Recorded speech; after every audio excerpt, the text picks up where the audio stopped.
Bienvenue dans Sous Compromis, le podcast où l'on parle immobilier sans détour. Ici, nous partageons avec vous des parcours d'investisseurs, leurs réussites, leurs erreurs et les compromis qu'ils ont dû faire pour atteindre leurs objectifs. Que vous soyez déjà dans l'immobilier ou vous envisagiez de franchir le pas, nous sommes là pour vous guider, vous inspirer et surtout pour démystifier l'investissement immobilier. Alors prêt à passer sous compromis avec nous? Bonjour à tous et bienvenue dans ce nouvel épisode de Sous Compromis.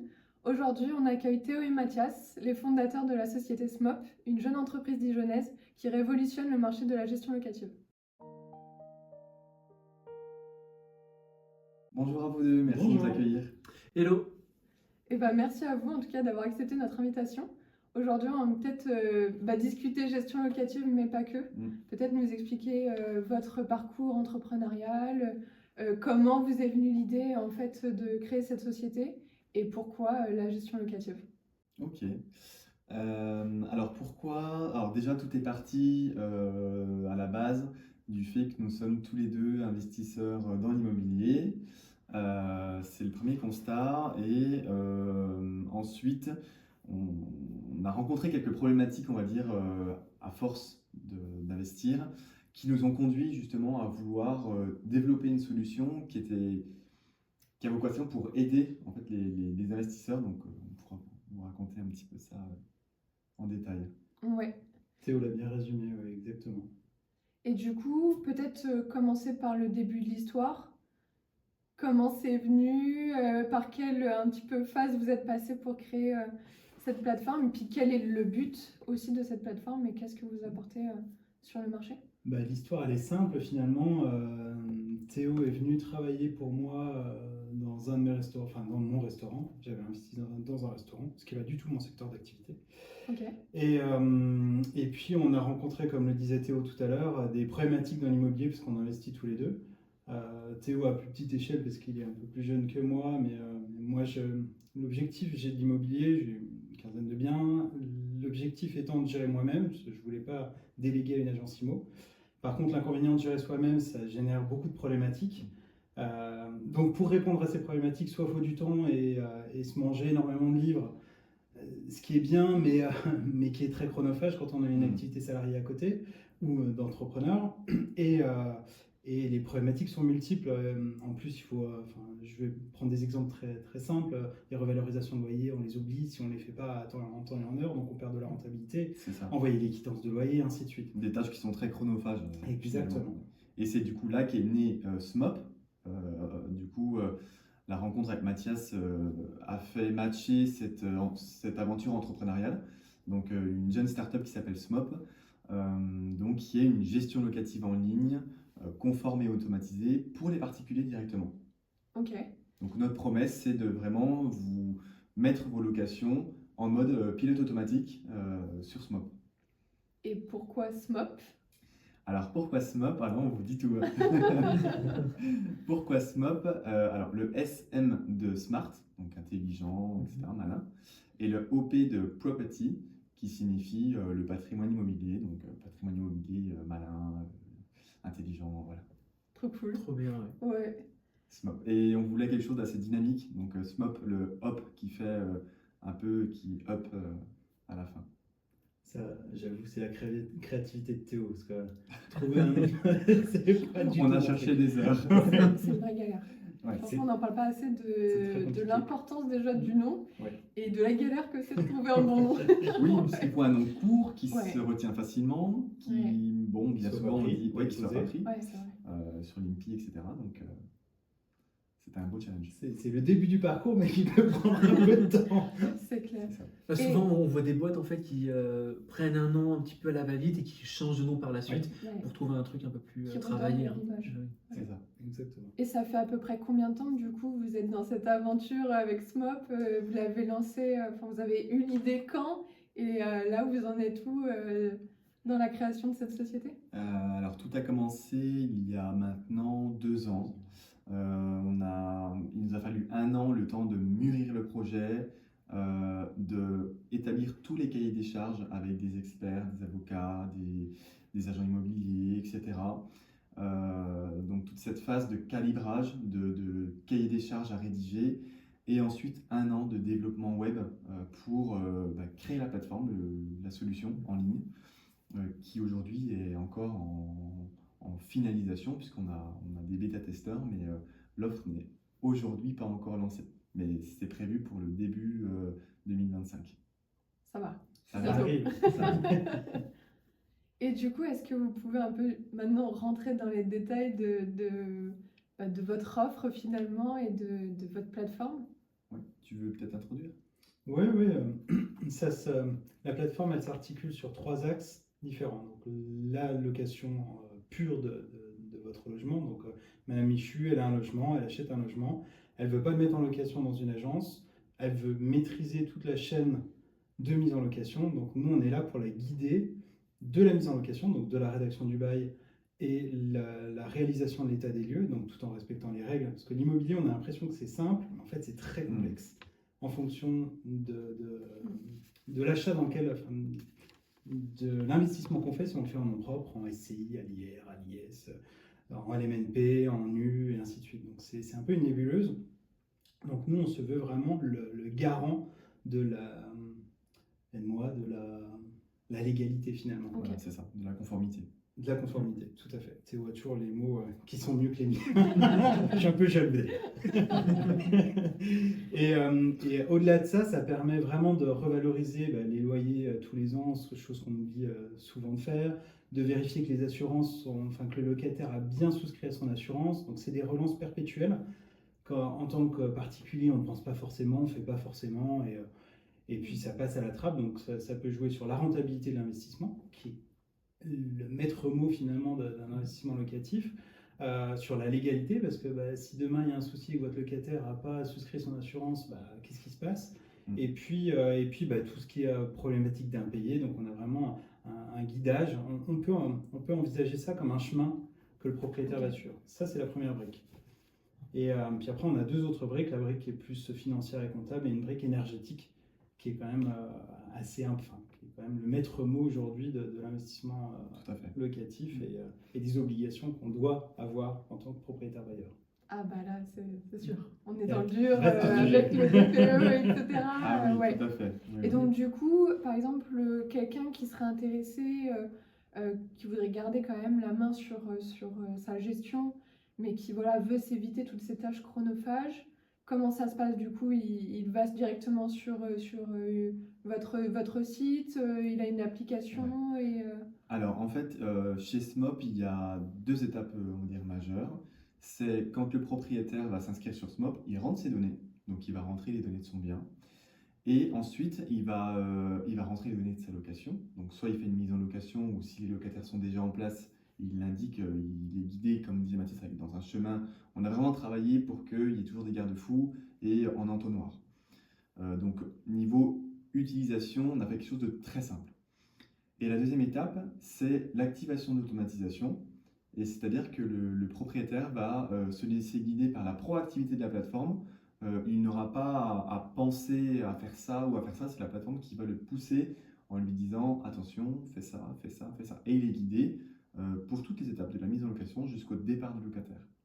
Ok, donc il peut par exemple, s'il a un bien qui est actuellement vide, le remettre en location par le biais de votre plateforme, en rentrant peut-être même les informations pour le bail, pour l'état des lieux, etc. Exactement, exactement. Il rentre toutes les données et le bail se génère en 10 secondes top chrono en fonction des données qu'il a rentrées. À savoir que tous nos baux, toutes les lettres, tous les documents juridiques pour la location ont été validés par un avocat. Tout est bien conforme. Tout est sous contrôle. Tout est sous contrôle, c'est ça. Une fois que cette mise en location est faite, vous accompagnez également sur la partie gestion courante, avec peut-être les quittances, les choses comme ça. Exactement. Pareil, SMOP s'occupe de... Il faut voir ça comme le propriétaire se libère de toutes les contraintes de la gestion locative, puisque c'est SMOP qui va l'automatiser. Aussi bien pour la détection des loyers que pour l'envoi des avis d'échéance, des quittances. Tout ça se fait automatiquement. Il peut aussi synchroniser son compte bancaire, ce qui va encore améliorer la performance du logiciel. Et on va dire que chez SMOP, on a vraiment 2 créneaux sur lesquels on est assez pointilleux et ce qui nous différencie, puisque aujourd'hui, des logiciels de gestion locative, il y en existe, on a des concurrents qui font des choses très bien, mais Nous, on s'est spécifié sur la conformité et l'automatisation, ce qui n'est pas toujours le cas dans d'autres solutions qui existent aujourd'hui sur le marché. Et la simplicité aussi, je pense, c'est important. Oui. Parce qu'il y a quand même pas mal de logiciels. Comme on le dit depuis tout à l'heure, c'est l'immobilier, on le fantasme beaucoup, mais la réalité, elle est vraiment au-delà du fantasme. C'est-à-dire que le fantasme, c'est l'IMO, c'est bien, faut y aller, c'est simple, mais c'est pas si simple que ça. C'est clair. C'est une vraie technique, c'est une science de l'immobilier et c'est en lien avec l'État. Qui dit en lien avec l'État dit changement perpétuel. Donc si on ne lit pas les lois de finances très régulièrement, on peut vite être border. Ouais. Qui dit border dit potentiellement devoir se prendre des rattrapages derrière et qui peuvent coûter très cher. Et les lois aussi, au-delà de finances, les lois aussi de gestion locative qui sont, ça reste une activité encadrée. Et donc, le propriétaire bailleur est soumis à des obligations réglementaires qu'il doit respecter et qui vont de plus en plus être contrôlées. Aujourd'hui, on le voit, il y a la police du bâtiment, il y a la mairie de Paris qui a mis en place des services spécifiques pour contrôler les baux. Il faut savoir qu'une mairie a le droit de contrôler les baux de location. Voilà. Et de plus en plus, ça va être renforcé puisqu'on le voit. Est-ce que vous pouvez faire justement un point rapide sur les changements qu'il y a eu peut-être cette année, si des personnes ou même les changements à prévoir, notamment dans la rédaction des baux, les clauses à rajouter. C'est qu'on parle toujours de ce code-là et maintenant qu'il faut rajouter le code NIF dans les baux. Est-ce que vous pouvez nous en toucher 2 mots pour nous remettre un peu à jour? Oui, alors la trame de bail a évolué depuis quelques mois. Alors, il y a eu un décret l'an dernier et une application au 1er janvier qui nécessite de nouvelles mentions dans le bail, notamment la consommation énergétique, notamment le numéro d'identifiant fiscal du logement, du local. Enfin bref, un tas d'informations qu'on n'avait pas avant à mettre sur le bail. Pourquoi? J'en reviens à ce que je disais tout à l'heure, pour mieux contrôler par l'État. Donc ça, c'est une première chose. Depuis le mois d'avril 2024, donc il y a quelques mois, il y a une nouvelle loi qui est tombée pour venir encadrer les sanctions des propriétaires bailleurs en cas de non-respect de leurs obligations. Donc notamment qui peuvent aller jusqu'à 15 000 € pour une SCI. Donc on parle sur des montants qui sont quand même assez importants. Donc cette loi, elle oblige à rédiger un bail de façon écrite. On ne peut plus en faire des baux oraux, pardon. Enfin bref, tout un tas de sanctions qui est venu s'encadrer pour que le propriétaire respecte ses obligations. Voilà, les nouvelles trames de bail que j'ai citées tout à l'heure. Et ça, des changements maintenant, des changements, il y en a très régulièrement.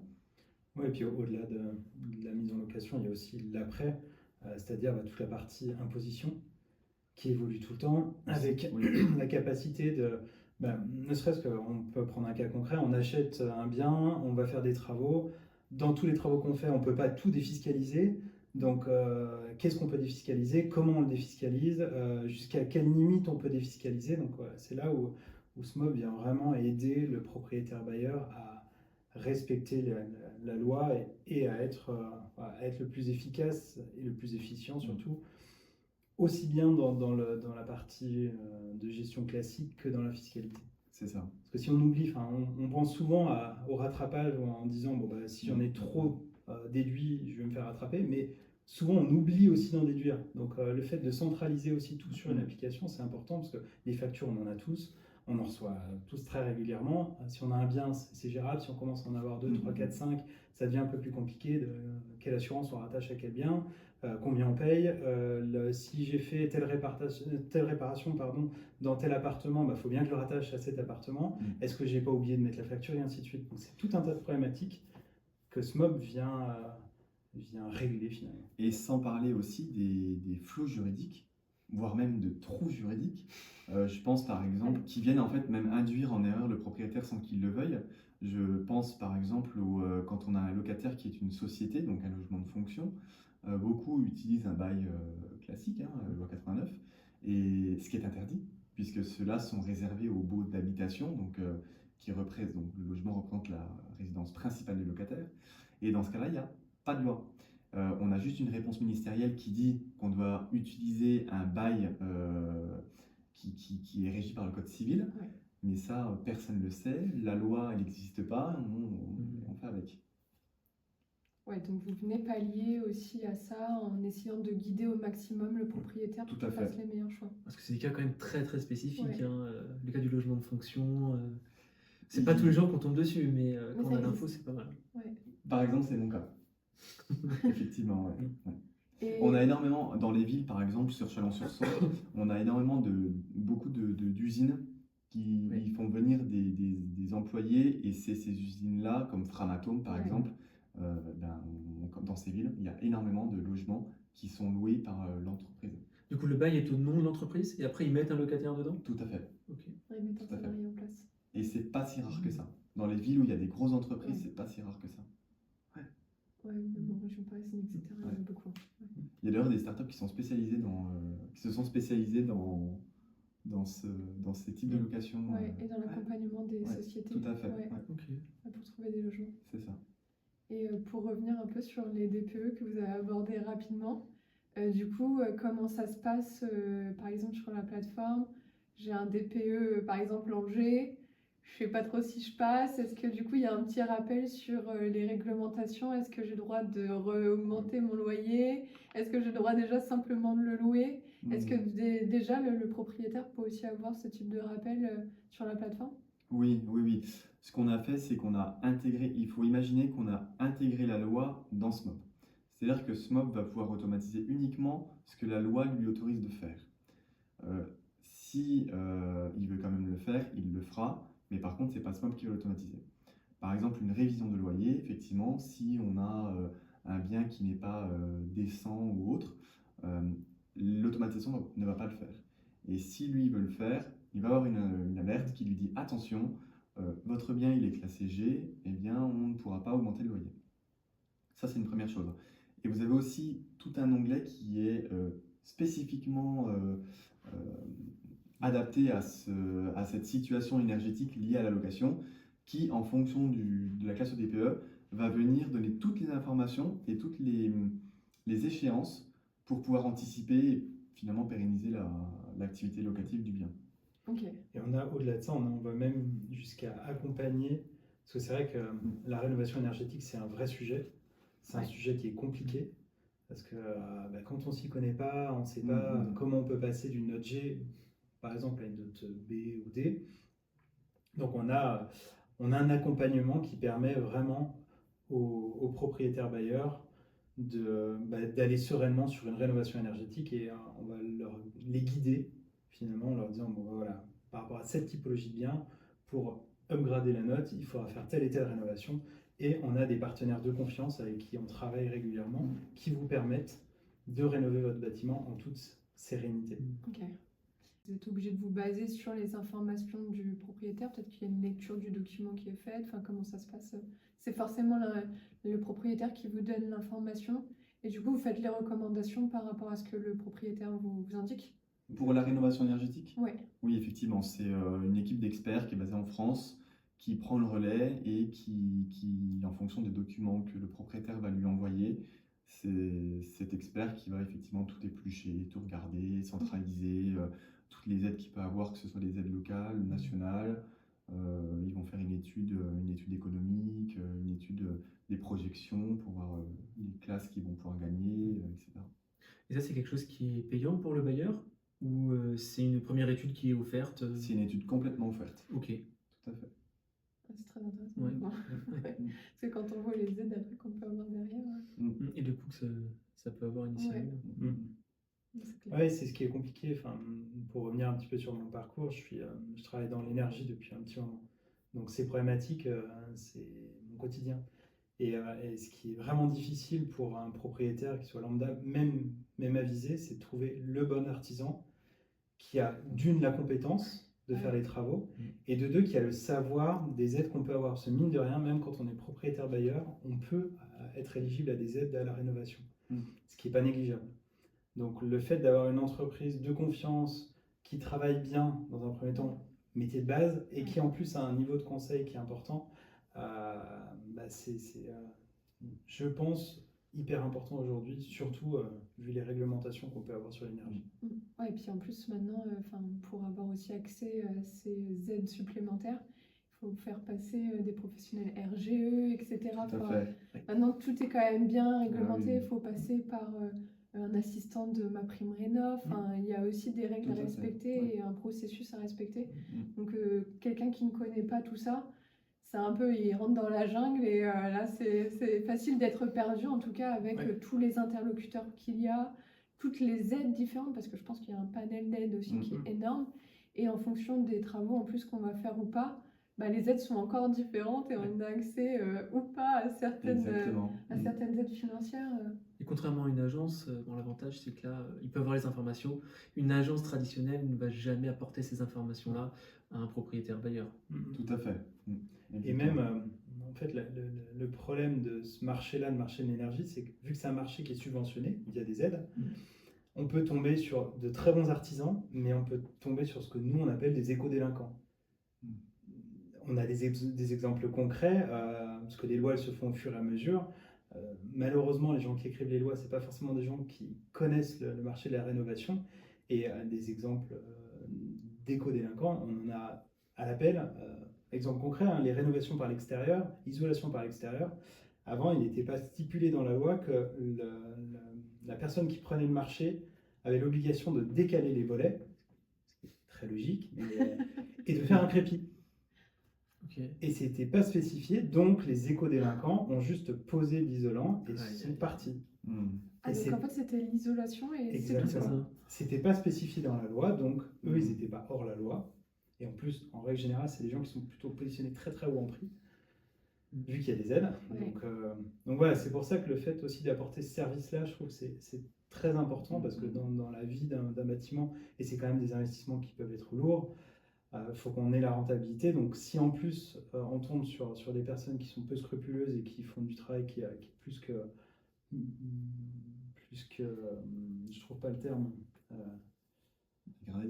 ouais, qui est pas du travail de qualité, ça ramène de la complexité à quelque chose qui est déjà Puis du temps, parce que finalement c'est le temps que lui intervienne, qui rate, que nous on s'en rende compte et finalement qu'on fasse réintervenir quelqu'un derrière, Ouais, ça prend un temps monstrueux.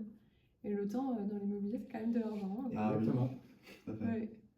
Et par rapport au fait que vous les guidez aussi sur ces loyers, toujours dans ce gain d'argent potentiel, il y a potentiellement des alertes sur les révisions de loyer, sur les charges.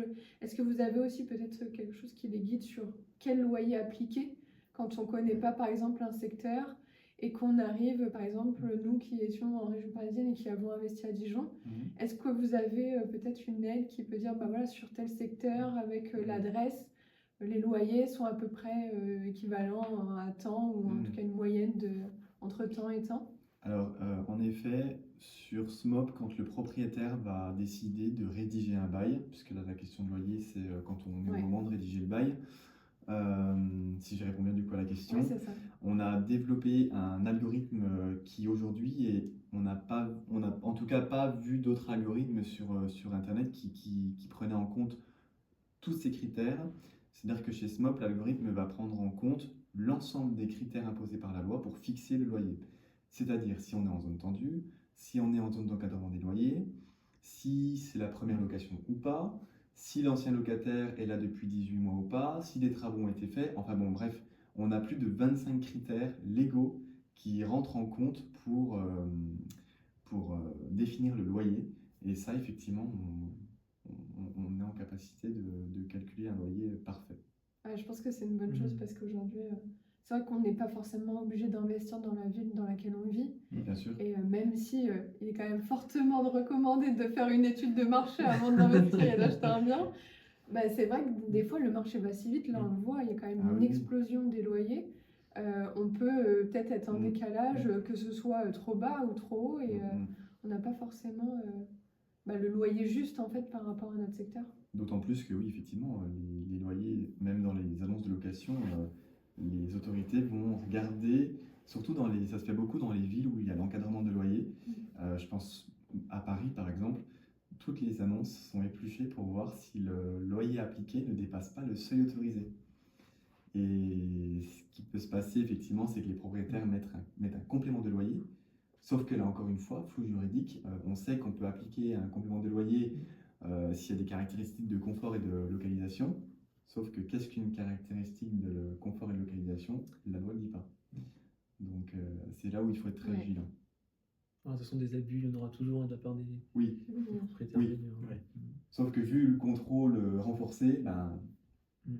si on peut éviter de faire les erreurs, Et qui est de pire en C'est pire, sûr. hein, parce que quand même, il y a beaucoup de villes aujourd'hui qui mettent en place, comme tu l'as dit, des polices de bâtiments. des permis de louer, Ouais, ouais. c'est vrai. On voyait pas du tout avant. Même les locataires sont de plus en plus avertis sur ces questions-là. Ouais, c'est vrai. Donc, se Et retrouver puis- avec un procès avec son locataire, c'est pas très C'est sain. ça. Et en plus, le propriétaire est responsable. Donc, Cette année, il y a plus de 400 communes qui sont passées avec le permis de louer.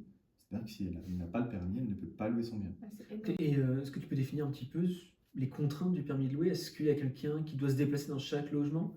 Ou comment ça se Alors, passe? Effectivement, le permis de louer, donc voilà, c'est vraiment un permis de louer. On vous autorise ou pas à mettre en location un bien.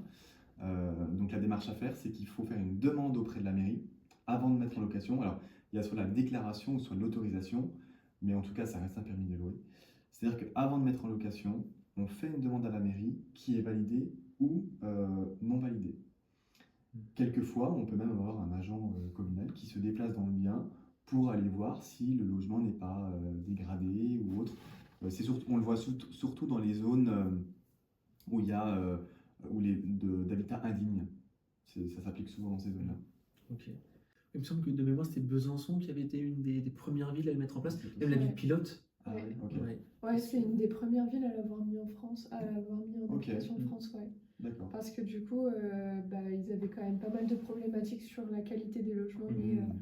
à disposition, Mhm. surtout dans le centre-ville. Dans la boucle, ouais. Ouais, dans la boucle, et en fait, ils louaient des vraiment petites surfaces, sans isolation, Mhm. avec vraiment très peu de choses à l'intérieur. C'est déjà. Mhm. Je sais même pas s'ils respectaient la liste du mobilier. Peut-être que vous nous en toucherez deux mots d'ailleurs sur cette liste, mais franchement, ouais, c'est une des premières villes à avoir mis ce genre de réglementation. Et des fois, effectivement, ça peut être que quelques rues ou seulement un quartier de la ville. Donc, ce qu'il faut faire, c'est que peu importe où on investit, il faut bien demander à la mairie avant s'il nécessite un permis ou pas pour pas être embêté. Ce serait dommage de le savoir une fois après. On a acheté, les rénover, tout propre. Après, a priori, si on fait on a un bon achat, une belle rénovation et qu'on meuble correctement l'appartement, normalement, oui. on n'a pas de problématique. À Et part si c'est un normalement- souplex avec Oui. 1 mètre carré de lumière. Oui, Oh, voilà. ouais. C'est ça. C'est ça. Et du coup, pour revenir sur cette liste de mobilier, donc on peut faire la distinction, j'imagine, sur une plateforme du nu et du meublé. Oui. Et en cas de meublé, on a quand même plus de contraintes puisqu'il faut fournir du matériel supplémentaire. Est-ce que du coup, là, par exemple, vous faites un rappel directement au propriétaire de ce qu'il faut, peut-être même au niveau de l'état des lieux, est-ce que vous pouvez contrôler en tout cas s'il manque des trucs, faire un peu un check-up de ce qu'il y a dans l'appartement et ce qui manquerait? Alors, le propriétaire peut faire son état des lieux et son inventaire sur SMOP. Et effectivement, l'état des lieux de base prend en compte toute cette liste, donc le lit, etc., Ouais. les luminaires, etc., les chaises, prend en compte cette liste obligatoire. Après, le propriétaire peut en ajouter à sa guise en fonction du logement. Et puis comme ça, il est bordé. il faut bien imaginer que finalement, le propriétaire, il va, encore une fois, dans cet esprit où il va être guidé, si le propriétaire dit que ça sera du meublé, le bail sera adapté à la typologie du logement. Donc, qui dit meublé dit effectivement état des lieux avec des pièces à fournir obligatoires. Et là, on va vraiment, encore une fois, l'encadrer. Ok. Finalement, en fait, le propriétaire ne peut pas faire d'erreur en fait, en passant par Non. par ce mode. Il est vraiment Peut-être guidé. unanime. Je pense que c'est tout là l'objectif aussi. C'est ça, c'est de mettre des garde-fous pour éviter de se tromper. Parce qu'on voit beaucoup aussi de personnes qui se lancent dans l'immobilier sans forcément connaître un petit peu toute la partie juridique, hein. Ouais. Et les conséquences, comme tu as dit tout à l'heure, peuvent être assez importantes. Donc, Les erreurs, elles se payent. ouais. En immobilier, vous le savez mieux que nous, hein, elles se payent cher en impayé, en dégradation. Ouais. Et même quand on est averti, finalement, on peut citer des exemples concrets. J'ai fait un bail en SCI, j'ai demandé un garant, alors que la réalité, c'est que normalement, en SCI, on ne peut pas demander de garant. Donc, SMOP se veut vraiment être le garde-fou de toutes ces choses, parce que ça paraît basique, mais demain j'ai un impayé, bah, je me retrouve le bec dans l'eau parce que je suis pas conforme. Ouais. On peut pas mettre en application cette Et- garantie. Exactement, Et puis aucun moyen de se retourner. Non. c'est ça. Mm. C'est- Ouais. Oui, c'est vrai qu'en plus, ces règles, elles passent des fois rapidement auprès du gouvernement, on n'en entend pas parler, et puis en fait, on rate l'info. Et on n'a pas connaissance, si on n'a pas d'amis, de famille qui investissent et qui ont eu la problématique eux-mêmes, en fait, on n'a pas du tout l'info, on ne l'a jamais, quoi. Exactement, Ouais. tout à fait. Ça nécessite une veille réglementaire constante. Ouais, mais ce que les particuliers, généralement, ne font pas. On est d'accord. Ou alors pas longtemps. Ou pas C'est pour ça longtemps. qu'il faut Ouais. un outil qui soit vraiment proactif, mais même certaines agences immobilières, on a vu passer des revalorisations de loyer. Je tairai l'agence, mais une revalorisation de loyer qui était faite tous les ans sur l'indice trimestriel de rentrée du locataire. Il y a des années. Aïe. Ça fait des revalorisations de loyer qui sont géniales pour le propriétaire, Ah ouais, mais de qui sont ouf. totalement illégales. Les propriétaires doivent être contents. Ouais. Ah oui, oui. Donc, par contre, si demain il se fait rattraper par son locataire, il doit rembourser l'antériorité Ouais, avec c'est ça. des frais et ainsi de suite. Ah, et puis Exactement. dommage et intérêt. Du coup, dans ce cadre-là, typiquement, là c'est l'agence qui en faut parce que c'est l'agence qui gère. Qui est responsable? C'est l'agence ou c'est le propriétaire finalement? Ça C'est dépend l'agence, du contrat, je normalement. pense, mais- Si c'est l'agence qui a établi, qui a fait la révision, c'est eux qui sont en tort. C'est celui qui Ah bah la oui, je pense réalise aussi. qui est en tort. J'espère. Ah Parce que oui, si oui. déjà le Ah, propriétaire il paye l'agence, Oui. et en plus il se paye les intérêts et tout ça, parce C'est la double paie. que vraiment la Ah, gestion mais- de son travail, j'imagine Ah, oui, que oui. il va pas être content d'un côté là. Ouais. C'est Mais sûr. bon, après, l'agence est peut-être en droit de redemander quand même une revalorisation parce qu'il a trop perçu de loyer. Ouais. Enfin, ça peut aller loin. Hein. Mm, mm. Oui, s'il faut rembourser, je sais pas, 2 ans de loyer, de delta, ça peut Et là, faire un sacré pour le coup budget. de mémoire, c'était 5 ou 6 ans, donc, Ouais. Et ça peut quand même vite. donc ça peut Ouais. aller vite. Ouais. Ouais, puis même l'agence, elle calcule quand même ses honoraires sur le loyer. Exactement. Donc elle aussi, elle doit être contente d'avoir cette revalorisation. Mais d'un côté, elle a encaissé beaucoup plus que ce qu'elle aurait dû encaisser dans la normale. C'est exactement Et ça. puis généralement, quand on passe par un professionnel, l'objectif c'est que tout soit encadré et on se délègue de ces problématiques-là. Ouais, c'est Et clair. finalement, pas toujours. Mais le problème, c'est qu'une agence immobilière, c'est une société qui a besoin de gagner de l'argent pour vivre. Et qui dit gagner de l'argent dit être très efficace dans son temps et dans l'application de ce qu'elle a à faire tous les jours. Qui va lire la loi de finances? Ouais, Si on globalise pas et si on mutualise pas cette compétence, nous, c'est une personne qui va la lire pour tous nos clients. Donc, on arrive à le rentabiliser. Une agence immobilière, l'agent immo, il va pas aller lire sa loi de finances et l'appliquer pour une dizaine de clients. Ce sera pas du tout rentable. Et puis au-delà de ça, je pense qu'il n'a juste même pas le temps. Non. Enfin, Ouais, le ouais, gestionnaire, on complètement. voit aujourd'hui dans les Complètement, agences, c'est ce qui leur fait défaut, parce que quand on regarde les avis négatifs généralement d'une agence immobilière, c'est souvent la gestion locative qui se fait Bien assassiner. sûr. Ah oui. Et en fait, c'est parce que, en effet, pour être rentable, il faut avoir beaucoup de logements et beaucoup de turnover aussi, parce que du coup, il faut quand même rentrer des frais de remise en location. Et je pense que ils n'ont pas le temps non plus de se mettre à jour et Je suis pas d'accord. Souvent, les grosses agences ont des back-office qui sont censés se renseigner sur la partie juridique et qui derrière font au moins des mises à jour de leur logiciel, des trames pour les mandats de gestion, des trames pour les baux, etc. Donc, pour moi, il n'y a pas d'excuse quand on est un professionnel, on doit être compétent dans... On doit, Ah oui, l'obligation elle est là, mais Et est-ce on qu'il l'applique? doit- Par définition, ils doivent C'est ça. l'être. Ouais. ouais. La réalité, c'est que C'est ça. toutes ne le sont pas. Et Oui. puis, il y a aussi l'aspect où c'est un peu le parent pauvre, la location. C'est pas très rentable pour des agences immo qui préfèrent aller vendre des biens. Euh, C'est chronophage. Donc, Ouais. Je suis d'accord. Après, il y a aussi, pour moi, un truc à prendre en compte, c'est que la plupart des agences, du coup, facturent un prix au mètre carré pour des frais de mise en location. c'est là-dessus qu'ils gagnent leur vie. C'est là-dessus qui est principalement, je suis totalement d'accord. Mhm. Sauf que les frais d'agence pour les propriétaires ne sont pas bornés par la loi, pour les locataires, oui. Donc, c'est-à-dire qu'on peut aller au-delà. Les agences mettent le minimum pour obtenir des biens à avoir en gestion. Et derrière, se retrouve avec des problématiques parce que il faut 100 biens et un salarié pour gérer ces 100 biens-là. Ouais. Alors que peut-être que si on met un prix plus cher au départ pour le propriétaire, on a besoin de moins de biens pour être rentable et avoir une gestion plus efficace. Donc je pense que le pas cher finit par coûter cher en fait au propriétaire. Ah oui, c'est Et à sûr. tout le monde, parce que même Bien sûr. l'agence, enfin, quand on se tape 50 avis négatifs sur sa page Google, Oui. ça fait mal aussi. Ouais. L'image, elle en prend un coup. Et puis Ah bah, tout se sait. Hein. c'est Enfin, je sûr. veux dire, La les La réputation, la propriétaires, irréputation, bah oui, oui. ouais, c'est clair. Ouais. Et c'est pour ça aussi que certaines grosses agences nationales, c'est ce qui leur fait défaut aujourd'hui, c'est que au volume qu'elles ont, ça se passe pas Mais bien. je pense que chaque personne qu'on rencontre a forcément été locataire un jour, et Ouais. chaque personne a une mauvaise anecdote avec son agence. Oui, C'est forcément. vrai. Et Ah c'est oui, pour ça c'est- qu'aujourd'hui, 3 Ouais. propriétaires sur 4 qui sont propriétaires bailleurs Mm. préfèrent gérer eux-mêmes leurs biens locatifs. Ouais. c'est vrai. Avec toutes les contraintes que ça impose aussi. Hein. La statistique, c'est que 3/4 des propriétaires, 75% des propriétaires gèrent seuls ces locations. C'est énorme. Ouais, c'est énorme. Ouais. Et c'est surtout quand on sait le temps que ça prend, l'énergie, les visites, les déplacements, etc. Après, je pense qu'il y a aussi une majorité de propriétaires qui finalement n'ont que 1 ou 2 biens Peut-être. en location. Oui. Quand on Oui, commence c'est à la avoir un moyenne, parc ouais. assez conséquent, ça demande quand même beaucoup de temps. Donc Mm. c'est peut-être à ce moment-là qu'on se dit qu'il faudrait peut-être déléguer. Ouais, mais regarde, quand nous on a commencé, on habitait en région parisienne, on avait quand même un appartement à Dijon.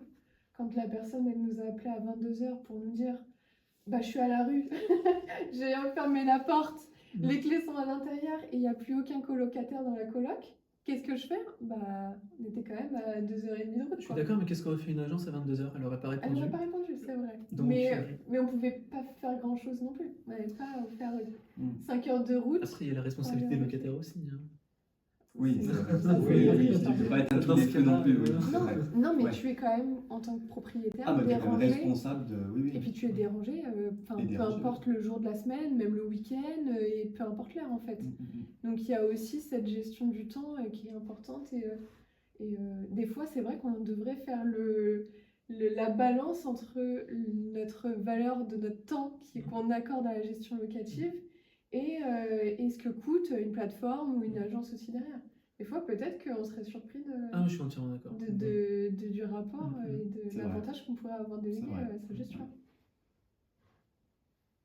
Et du coup, est-ce que vous pouvez juste nous préciser si ça touche tout type de propriétaire, parce qu'on parle de propriétaire, que ce soit achat en nom propre, propriétaire, voilà, simplement, est-ce que ça peut aussi être par le biais de sociétés, SCI, SARL, etc. Alors, SMOP est adapté uniquement pour les locations d'habitation, en tout Ok. cas pour le moment. C'est-à-dire que vous ne pourrez pas gérer vos locations saisonnières dessus, ni les locations commerciales. Ok. C'est vraiment spécifique pour la location d'habitation. Et ensuite, pour la location d'habitation, par contre, SMOP est totalement adapté que vous ayez un ou plusieurs biens mis en location, et aussi que vous soyez en nom propre ou en SCI. AIR, AIS, Voilà. Ok. et quel que soit le statut LMNP ou NU. Ok, donc ça Ça prend la peut- spécificité de, Ok. C'est ça. de Et chaque. en location vide, meublée, location simple ou colocation, et locataire particulier ou logement de fonction. Ok, Voilà. parfait. Et SARL? SARL. SARL de famille, par exemple. Bon, c'est vrai que c'est encore un cas un peu spécifique. Au niveau de la fiscalité. C'est du LMNP de toute façon. Ouais, Si si c'est c'est du meublé. oui, parce qu'après, Ouais. il y aura le bail sera le même, ça Ouais. restera un bail 89, ça restera des quittances, donc Mhm. là, effectivement, on est dans Ok. le bon rouage. Ouais. Ok. Et on sait que vous êtes du coup plus dans la tech avec cette plateforme. C'est un marché qui évolue quand même beaucoup, très rapidement. Comment vous faites pour rester aussi en alerte sur toutes ces évolutions et qu'est-ce que vous prévoyez? Parce que des fois, on sait qu'il faut toujours avoir un petit coup d'avance. Comment vous êtes un peu fait votre place dans ce milieu de la tech et comment vous envisagez de rester dans le top? Alors, nous, on est quand même bien intégré dans l'écosystème de la tech régionale, donc là où on est incubé. Ça, c'est une première chose.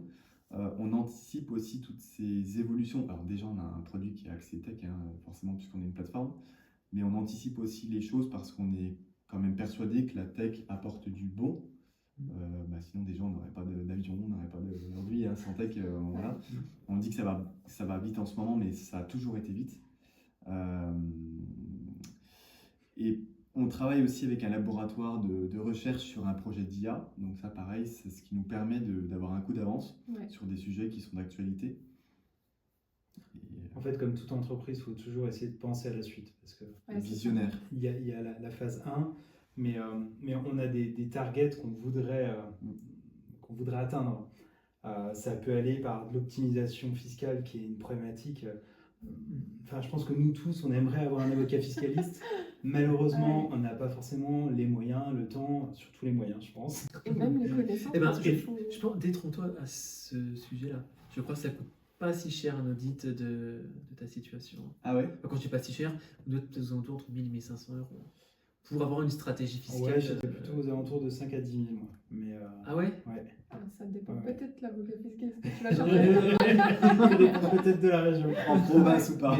Mais en soi, ce qui peut être intéressant, en fait, c'est on est tous des êtres particuliers avec des situations particulières, avec des investissements qui sont différents parce que comme on l'a vu, on peut être en IR, sous forme de SCI en nom propre, à l'IS, on peut avoir un mix de tout, c'est un Ouais, peu c'est mon vrai. cas, on peut avoir des sociétés qui viennent se greffer à ça.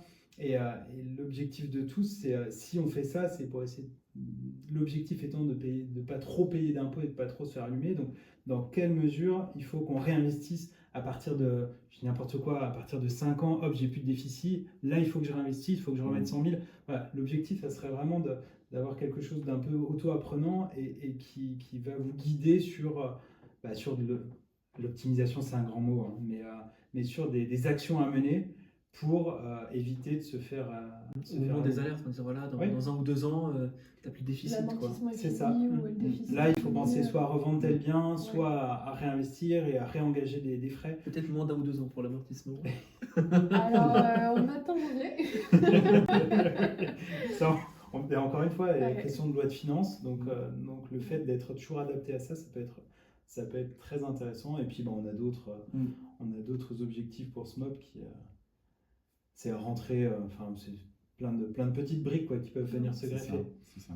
Mais Et les avantages aussi de la tech, puisque aujourd'hui, avec Smop par exemple, on peut gérer un investissement locatif qui n'est pas du tout dans sa ville, Ouais. puisqu'on peut signer électroniquement, on peut envoyer par lettre commandée papier via la poste en un clic. Ouais. on peut faire visiter le bien. C'est ce que j'allais poser comme En question. visu ouais. 3D. Ouais. Ok. Et est-ce que typiquement, quelqu'un qui gère du coup à distance, est-ce que vous mettez en relation avec des personnes qui pourraient faire visiter ce bien-là? Oui, tout à fait. Ok. Oui, on est capable d'envoyer un agent sur place qui Ok, trop peut bien. faire la visite. Ouais, mais c'est cool ça parce que il faut aller faire une visite. On fait 4 heures de route juste Ouais. pour faire une visite qui dure Ah, mais 10 c'est- minutes. Et puis même, c'est pour certaines personnes, enfin, je me mets à la place de ma maman qui a un appartement, qui supporte pas ça, qui est stressée de rien. Je la vois pas faire une visite. Et nous, on n'a pas forcément le temps de le faire. Donc l'objectif, c'est plutôt d'envoyer un professionnel qu'elle va payer, bien évidemment, tout en maîtrisant sa gestion. Donc elle va garder la main sur toute la gestion de son appartement. Par contre, elle va déléguer tout ce qu'elle ne veut pas faire. Et ça, c'est super intéressant parce que pour des personnes d'un certain âge, soit la mobilité qui est compliquée, soit l'envie qui n'est pas là, Ouais. la peur. Parce que l'immobilier, c'est quand même stressant. Enfin, quand on rentre un locataire, c'est pour ceux qui l'ont vécu, ça peut générer des angoisses. Donc on est vraiment là pour accompagner et pour déléguer quand on peut, quand ils veulent.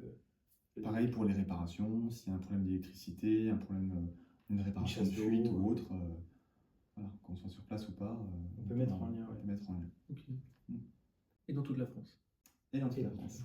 C'est l'avantage. Hein. Ouais. Et du coup, pour parler un peu rentabilité, chiffre, coût, combien ça va coûter, combien ça coûte concrètement? Est-ce que c'est un système d'abonnement pour le propriétaire? Est-ce que c'est quelque chose qui va pouvoir, par exemple, s'il est en SCI, à l'IS, etc., est-ce qu'il va pouvoir mettre ça en charge? Enfin, comment ça se passe concrètement au niveau de votre tarification? C'est sous forme d'abonnement. Donc, Mensuel ou annuel. oui, c'est beaucoup moins cher que l'agence immobilière. Encore heureux. Et puis en fait, on rentre un premier bien, on a un montant pour ce premier bien, et puis après, c'est des montants qui sont dégressifs en fonction de chaque bien supplémentaire. Donc, le pricing, je vous inviterai à aller sur smop.fr. Oui. Alors à l'heure actuelle, le pricing n'est pas encore affiché puisqu'on est en bêta test et qu'on n'a pas encore commercialisé, mais d'ici 2025, ce sera bon. Et effectivement, sous forme d'abonnement en plus dégressif. Et puis Il faut savoir qu'aussi en réel, d'ailleurs le coût de l'abonnement est déductible, hein, 100%. Ok, Ouais, ouais, donc c'était ma question aussi. Oui, Ouais. pardon, C'est comme si ça vous coûtait rien. Et effectivement, il n'y a pas de mandat de gestion, pas de frais d'honoraires, vous êtes libre. Ok. Et du coup, vous faites un système de facture au mois ou à l'année, il reçoit Tout à une fait. facture. Oui, tout à fait. Ok, ça marche. Et qui est en lien directement s'il gère après au niveau de la comptabilité, il garde sa facture sur votre plateforme. Il et le puis rentre c'est, directement dans ses charges. Ok. Sa facture est internalisée à son interface et puis il peut même classifier sa facture pour aider le travail du comptable. Et puis en fin d'année, s'il a un comptable, parce qu'on peut les mettre en lien, on peut mettre en lien avec des spécialistes de l'immobilier en comptabilité. Et s'il gère lui-même son immobilier, on peut lui générer en fin d'année une aide à la déclaration pour les impôts. Ce qui est quand même... Ouais, Colossal. ça c'est Oui. cool. Oui, C'est pour le énorme. faire tous les ans, Oh là là, on aime, c'est vraiment C'est pas mal. horrible. Et si on rate la petite case qu'il fallait cocher, il faut recommencer. C'est ça. Ou Ouais. on paye beaucoup plus cher. On paye plus cher, exactement, parce qu'on a mal lu, on l'a fait le soir, tard, on n'a pas vu C'est ça. cette À case. 3h du matin, ça commence. Et puis on sait à quel point c'est complexe aussi leurs documents et toutes ces déclarations à faire, C'est ces ça. paperasses. Mm. Et non, il faut aller sur une plateforme. Ah bah non, ça a changé de nom, il faut aller sur une autre plateforme. Ouais, puis C'est exactement tous les ans, on a les mêmes problématiques. Enfin, tous ceux de notre entourage qui ont de l'immobilier, tous les ans en fin d'année, on sait qu'il faut rechercher les factures. Ouais. Retrouver Ouais. quelle facture va où, Ouais. les intérêts d'emprunt. Alors, je les ai mis où, je vois combien, je vais déduire combien. Où est mon tableau d'investissement Honnêtement, déjà? c'est une journée, enfin c'est grosso modo une journée. Alors que là, on le fait au fil de l'eau Ouais. et tous les ans, c'est extrait directement. Enfin, c'est quand même un gain de C'est temps. ça. Ah oui, On centralise l'information. Comme ça, on est sûr de rien perdre. exactement. Ouais, parce qu'on le sait avec cette paperasse. Oui, oui. Ça reste Ouais. administratif. Ouais. On a tendance à tasser les factures quand Ouais. on pense à les C'est imprimer. ça. Ou alors il faut aller rechercher la facture dans la voiture, dans le sac. Ou dans le téléphone, puis après Dans on le sait plus parce qu'on a téléphone. fait un dossier, on renvoie les factures, mais on sait plus si on les a bien toutes renvoyées sur le dossier. Enfin, Ouais, bref, Un on en finit pas, casse-tête, quoi. c'est clair. Et vous avez choisi de vous implanter en Bourgogne. En tout cas, vous êtes en tout cas une entreprise bourguignonne. Pourquoi ce choix? Pourquoi pas Paris, Lyon, qui font un peu voilà, office de tête de toutes les sociétés aujourd'hui, notamment dans la tech? Pourquoi la région? Bah, je dirais qu'il y a plusieurs explications. Alors déjà, moi, je suis Dijonnais de naissance, donc c'est mon territoire. Parce qu'aussi, il y a notre laboratoire de recherche qui est spécialisé dans exactement ce qu'on fait dans ce territoire. Donc, bon, bah, voilà, c'était aussi le deal. Voilà principalement les raisons pour lesquelles on a voulu s'installer sur Dijon. Bon, après, l'application est disponible pour tout le monde hein, en France, mais c'est les deux raisons principales. Ok. Et vous pensez que l'implantation d'une société comme ça, qui est sur les nouvelles technologies, etc., est-ce que l'implantation a un impact, en tout cas, sur son développement ou sur ce que ça peut devenir Oui, parce que les collectivités, le département ou les régions ou autres, selon les zones, vont parfois donner des aides ou des accompagnements qui sont différents d'une région à l'autre. ouais. Je vois par exemple Paris, ils ont des aides que nous on n'a pas ici, et en fonction de si on est deep tech ou pas, voilà, il y a tout un écosystème en fait qui est différent d'un département à un autre, et Ok. qui va venir apporter quelque chose de différent. Oui, il y a des facilitateurs dans telle ou telle région. Enfin, c'est vrai que Paris, pour le coup, pour lever des fonds, ça va un peu plus vite. Mais la Bourgogne aide quand même a vraiment cette envie d'être très initiateur de création, de mise en avant de nouveaux projets, de jeunes qui veulent investir et vraiment développer C'est leur ça. propre Et une leur plus propre petite société. ville, au final, tout l'écosystème se connaît. Ça va plus vite. Donc si on veut, on peut très facilement en fait réunir, je sais pas, par exemple, notre incubateur avec la BPI, avec un autre acteur, faire une table ronde, on peut très facilement se réunir tous ensemble pour parler d'un sujet commun. Tandis que dans des grandes villes, on peut parfois ne pas avoir cette proximité qui Ouais. fait qu'on avance moins vite ou que voilà. Puis on a l'impression quand même que Dijon met l'accent sur son développement. parce qu'on le voit avec notamment la Cité de la Gastronomie. On a un maire qui essaye de ramener des lignes TGV, etc., et de les redévelopper, etc. aussi. On parle d'aéroports, enfin, il y a quand même pas mal de sujets en jeu pour le développement de la ville. Est-ce que du coup, vous le ressentez aussi sur l'accompagnement pour les jeunes sociétés, comme vous avez pu le dire? Parce que la ville de Dijon fait des efforts, en tout cas. Oui, on le ressent complètement, pour vous dire, à tel point que on est subventionné par Dijon Métropole. Donc on a reçu une enveloppe de Dijon pour créer ce MOB. Ouais. Donc on est soutenu et on est partenaire de Dijon. Moi, je trouve ça bien que des villes comme ça subventionnent des idées et puis même du coup des créations d'entreprises. Je pense effectivement que ce serait même plus compliqué peut-être en région parisienne parce qu'il y a peut-être plus d'acteurs qui souhaitent avoir des Il y a financements, plus de monde. plus de concurrence, Oui, plus de donc il y a monde peut-être aussi. moins d'accès justement à ces subventions-là. Mais par contre, peut-être qu'au niveau du réseau, c'est plus simple de se faire du réseau en région parisienne vu qu'il y a aussi plus d'acteurs. Donc Oui, en fait, la Ça se balance, balance, elle ouais. s'équilibre après à voir où on veut avoir ses points de... Après, vous avez peut-être plus de concurrents aussi placés à Paris que sur ce secteur. Oui, Oui, bon, il y il y a en a à quelques-uns qui sont Paris, plutôt oui, sur Paris. oui, plutôt, Ouais. oui. Et aussi à l'étranger même, qui sont des logiciels français mais étrangers. Qui sont basés à l'étranger. Ouais, tout à fait. Et Mathias, tu parlais de lever des fonds. Est-ce que c'est un objectif pour SMOP? Pas forcément à court terme, mais dans les années qui viennent? Pas pour l'instant. Pour l'instant, on veut vraiment rester maître de notre bateau parce que c'est vraiment c'est une aventure de vie. Enfin, comme tout créateur d'entreprise, on pourrait aller plus vite, beaucoup plus vite. Ouais, c'est ça. Mais on veut maîtriser un peu notre microcosme. Le fait d'aller vite, c'est bien. On gagnerait beaucoup plus d'argent. Par contre, ça serait au détriment de la vie interne de l'entreprise, des choix qu'on veut faire de notre entreprise. Parce qu'il faut savoir que quand on fait des levées de fonds, en règle générale, ça entraîne des dilutions. Qui dit dilution dit pour beaucoup perdre de pouvoir dans l'entreprise. Et nous, on sait où on veut emmener l'entreprise. Donc, on veut déjà faire notre petit bonhomme de chemin, on va y aller crescendo, on est en fonds propres pour une grosse partie. Théo l'a bien dit, il y a Dijon Métropole qui subventionne un petit peu aussi. Enfin voilà, on arrive à trouver un modèle économique qui pour l'instant nous va bien. Et puis les levées de fonds, on verra demain si vraiment on a besoin d'en faire, mais dans l'immédiat, non. Okay. Si on peut éviter, on évite. Ouais, si on peut éviter, on reste en bootstrap, comme on dit. Après, c'est vrai qu'aussi c'était une question qu'on s'était posée au début. Donc, quand on voit certaines sociétés qui ont grandi un peu trop vite, est-ce que c'est un vrai problème. Les croissances extrêmes, c'est difficile à gérer. Le personnel, la variable d'ajustement, c'est le personnel. Pour avoir vécu des hyper croissances dans des boîtes, j'étais dans une boîte qui était dans la tech aussi, dans l'énergie. Et on a vécu une hyper croissance. Je suis arrivé, on était 20 ou 30. On a fini à 250 en 2 ans. C'est insupportable, c'est ingérable. Il n'y a pas eu de crash de la société? Non, il n'y a pas eu de crash de la société parce qu'ils ont refait. En fait, le problème d'une levée de fonds, c'est qu'une levée de fonds en entraîne automatiquement une autre et automatiquement une autre après. Donc, la première c'était 6 millions, la deuxième c'était 100 millions. Mais, il y a eu un beau gap quand même. Ouais, il y a eu un gros gap, ouais.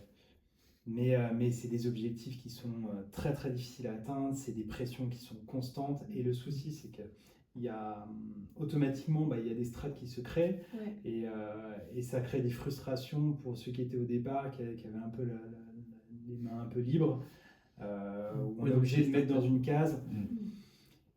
Et le transfert aussi vite, je pense que les personnes de base, ils ne doivent plus en rester dans la société.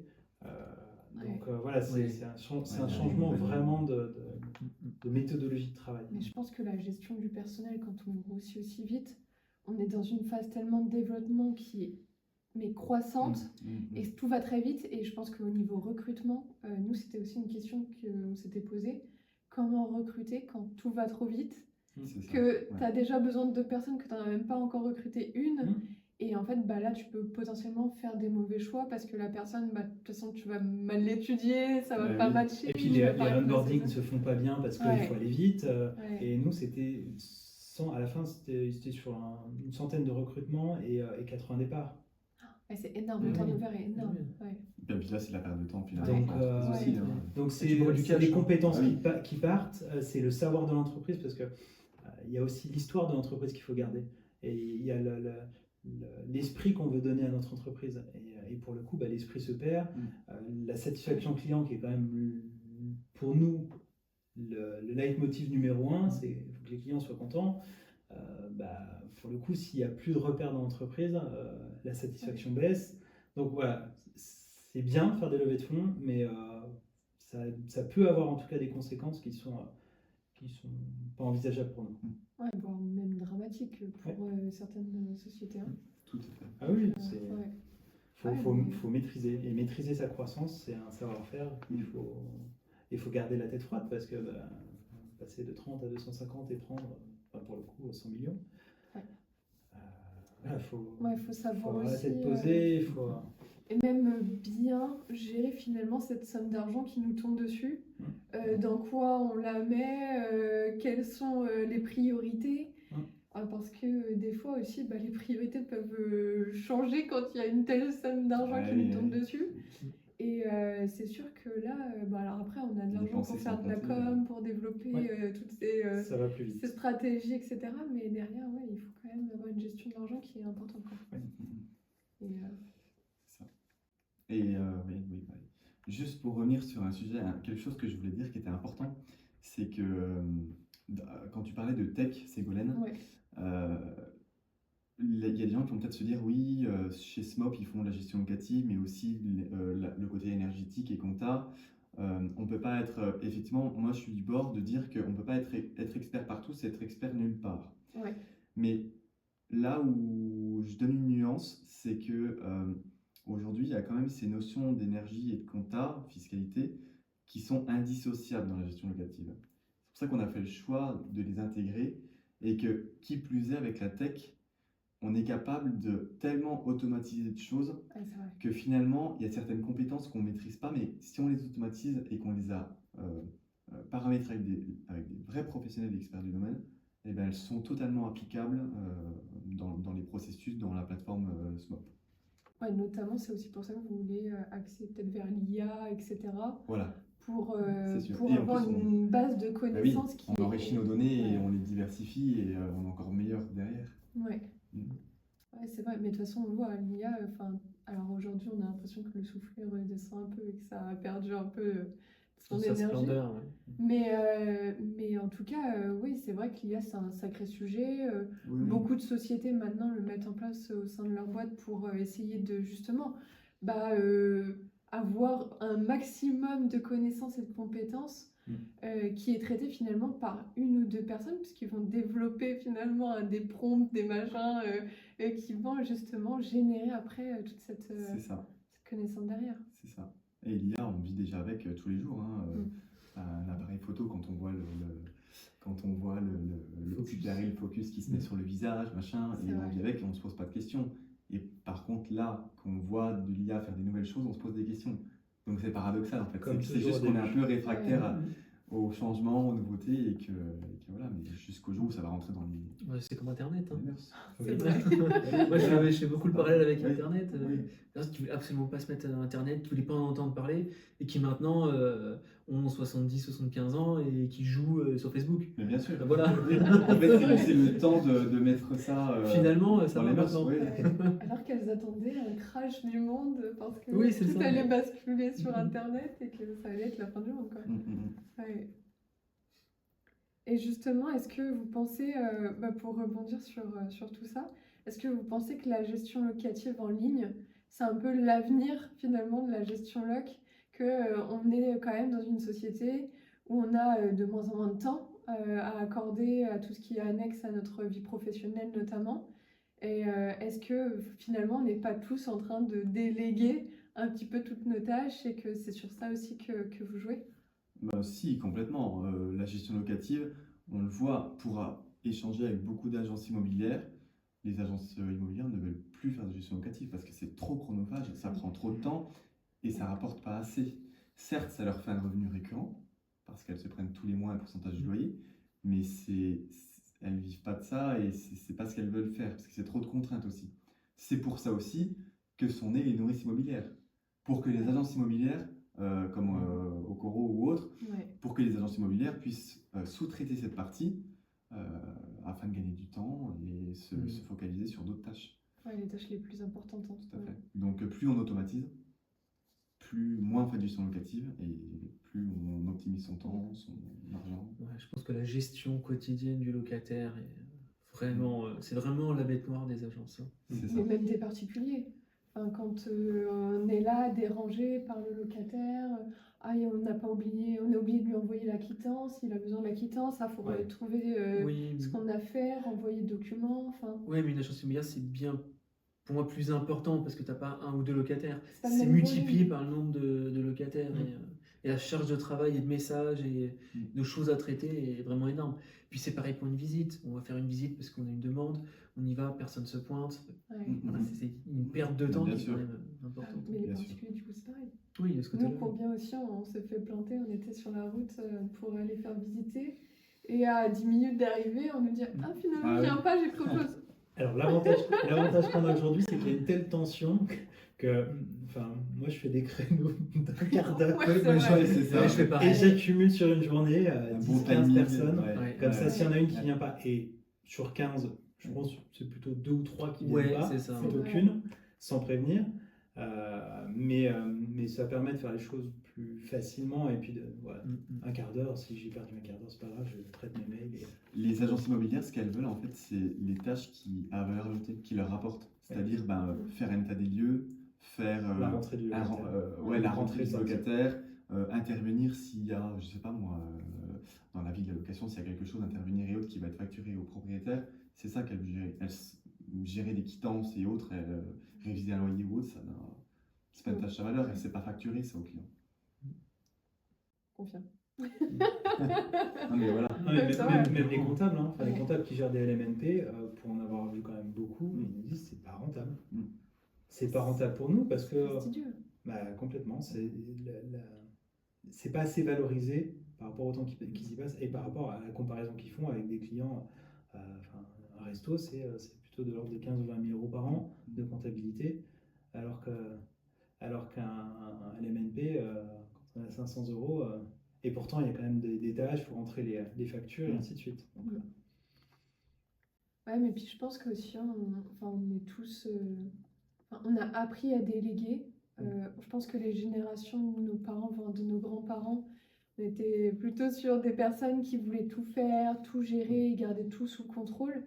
Plus les années passent, plus les générations passent, et plus on apprend à déléguer tout un tas de choses, toutes les différentes tâches qu'on n'a pas envie de faire. T'as pas le choix. Aujourd'hui, il y a une société qui va répondre à ton besoin et à ton attente. T'as pas le choix parce que t'es tellement pris par ton travail aujourd'hui Ouais, que c'est t'as vrai. plus le temps de gérer, que Mm. ce soit. On délègue même d'aller faire nos courses avec, Le je drive. sais pas, avec le drive, Ah ou ouais. même avec, je crois que c'est Kitok qui livre chez toi. Enfin, Oui, c'est Ah oui. vrai. on a des solutions Ouais. Oui. qui t'amènent tout à la maison parce que t'as envie de te concentrer sur les tâches à valeur ajoutée, Mais finalement. c'est ça, Ouais. c'est ça. Et puis justement, pour revenir à ta question de est-ce que la gestion locative va finir par se complètement se digitaliser ou pas ou non, faut savoir une chose, c'est qu'un agent immobilier qui fait la gestion locative dans une agence immobilière, il peut se tromper, c'est un humain, c'est normal. Mais vu que maintenant, on parle quand même, les lois, elles viennent quand même, si tu fais mal ta gestion locative, tu as une amende, enfin c'est quand même Ouais, c'est vrai. sanctionné. Et donc d'avoir des outils qui automatisent ça, c'est génial puisqu'on sécurise quelque part. Oui, on évite les problèmes juridiques, fiscaux, etc. On allège sa responsabilité et son, Ouais. son engagement.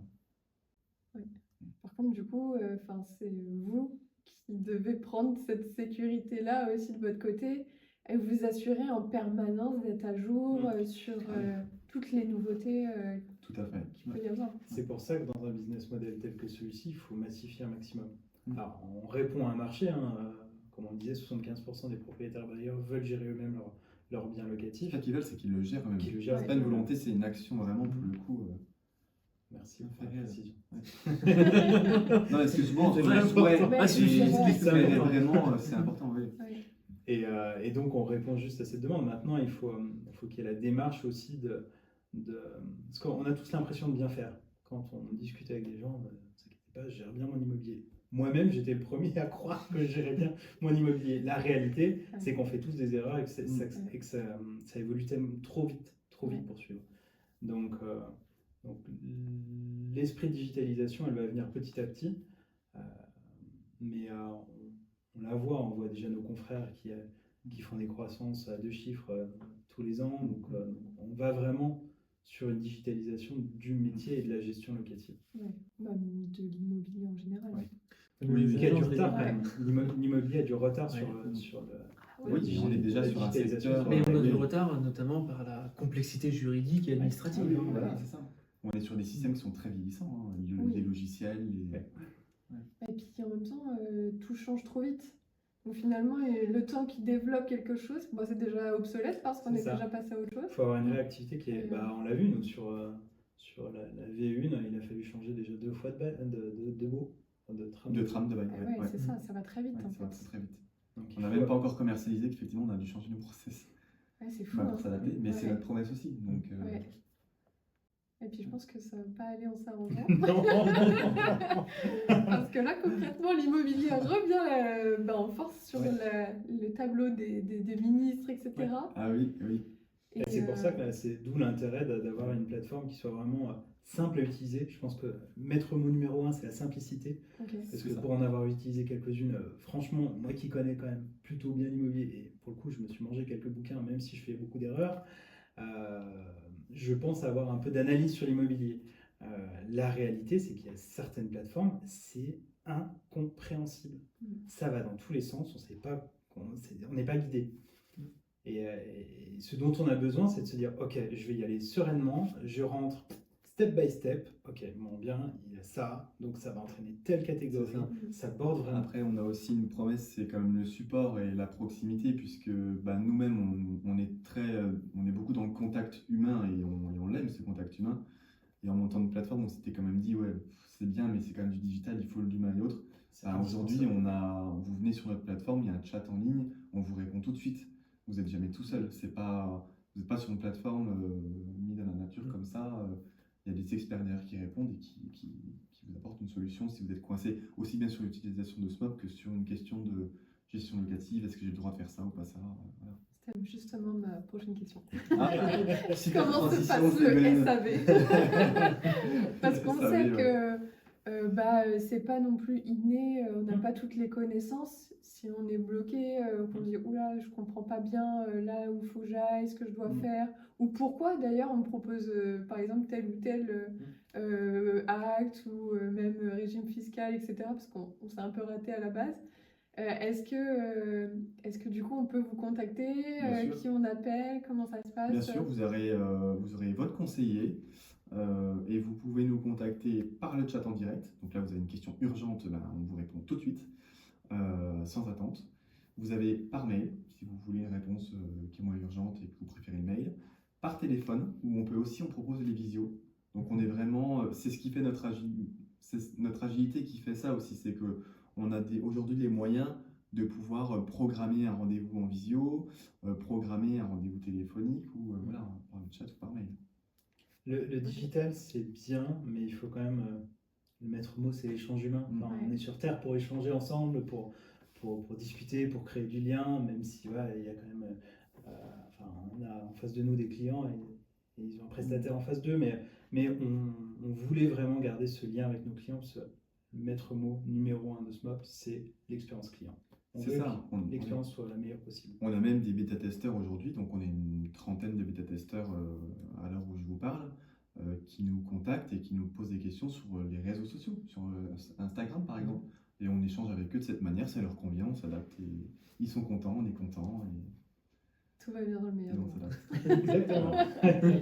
Et c'est pas justement trop compliqué d'avoir autant de canaux de discussion possibles, de gérer. Tout est votre tambouille interne. Si vous avez un bon CRM, que vous avez les bons outils en interne pour bien piloter votre gestion de la relation clientèle, au final, pour vous, c'est même transparent. Vous ne savez même pas si vous écrivez sur un chat, sur un mail ou sur un réseau social, en fait. Ouais. Pour vous, limite, vous ne le savez même pas. Donc, c'est là où la force de l'entreprise, elle prend tout son sens. Ouais, c'est trop chouette. Parce qu'aujourd'hui, c'est vrai qu'on ouvre notre téléphone, on prend la première appli qui vient et on Exactement. envoie un message, quoi. C'est à laquelle on a l'habitude de. Ouais, c'est vrai. C'est ça. Et puis, contacter. si on nous contacte une fois et qu'on répond vite, on va après utiliser toujours la même Mm. plateforme pour avoir une réponse en direct et on Exactement. sait qu'on va savoir qu'il y a quelqu'un derrière, quoi. Exactement. Et du coup, qu'est-ce que vous envisagez un peu là dans les prochaines semaines? Du coup, il y a la sortie début janvier 2025, ou en tout cas sur le premier Ouais, trimestre ouais, ouais. 2025. Mais effectivement, il y a cette sortie en début d'année et tout un tas de nouveautés, d'évolutions et quelque chose qu'on prépare qui va très certainement chambouler un peu le monde de l'immobilier. On vous en parlera un peu plus tard. Enfin, on a hâte de savoir. en tout Ouais, cas. clairement, ouais. Ça y est, on est monétisés nous-mêmes. On va couper les caméras. C'est vrai en plus. Ouais. Est-ce que vous pouvez peut-être nous dire un peu où on peut vous retrouver, sur quelle plateforme Eh bien, vous pouvez nous suivre alors déjà sur notre site internet smopfrance.com, donc smop SMOP france.com, sur les réseaux sociaux, donc on est sur Instagram smop-France, sur LinkedIn la page Smop. Vous pouvez aussi me suivre sur LinkedIn, je suis moi Théo Gauthier et voilà. C'est déjà pas mal. Hein, Si avec ça, vous n'arrivez pas à nous trouver. Non. c'est clair. De toute vous façon, attends. on mettra toutes les informations, que ce soit sur Ouais. les barres d'infos, comme on dit maintenant sur YouTube, sur Spotify, etc. Ça marche. On mettra vos informations. Et ben, merci beaucoup, en tout cas, Merci, d'avoir... merci à vous. surtout. Merci beaucoup. Et puis, c'était très intéressant, en tout cas, d'avoir votre retour sur votre parcours, sur la création de cette plateforme. Et puis, de savoir que aussi... on peut habiter en province et finalement développer de belles choses, hein, parce qu'il n'y a pas qu'à C'est ça, Paris finalement qu'on exactement. développe des sociétés comme la vôtre. Et puis on a hâte en tout cas de découvrir ce que va donner votre application dans les prochains mois. Bah, merci beaucoup. Merci. Céline, merci. Merci. Merci. Et merci à tous d'avoir écouté ce nouvel épisode de Sous Compromis. On a hâte de vous retrouver la semaine prochaine pour un nouvel épisode et pour un nouveau sujet.